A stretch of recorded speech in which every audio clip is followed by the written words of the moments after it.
Nakararanas ngayon ng matinding kahirapan ang mamamayan ng Iran dahil sa epekto ng pakikipaggiyera nito sa Israel.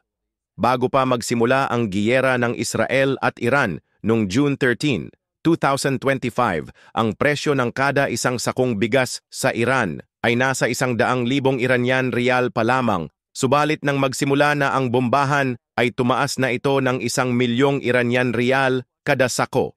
Ang average kita kada buwan ng bawat Iranian ay nasa 40,000 Iranian rial lamang.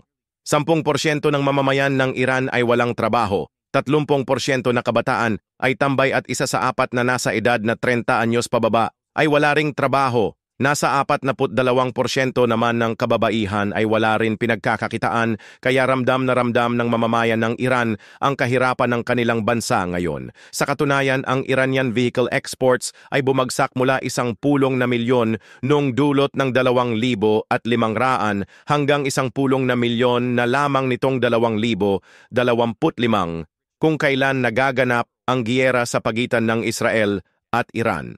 Lumala rin ang black market sa mga gamot, Iranian rial at iba pang mga bilihin sa bansa.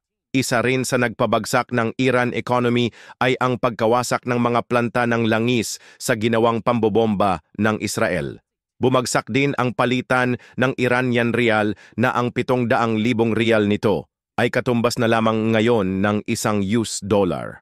Ang pagtaas ng mga bilihin sa Iran ay umabot na sa pinakamataas na naitala mula sa dating 37.4% noong 2013, bumaba ng 6.7% noong 2017 at tumaas ng 145%,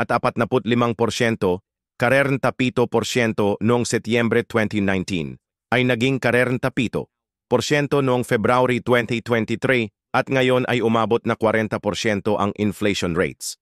30 milyong Iranian ang nasa poverty line o mahirap dahil sa umano'y madalas na kaguluhan na kinasasangkutan ng Islamic Republic of Iran dahil sa kagagawan ni Supreme Leader Ayatollah Ali Khamenei.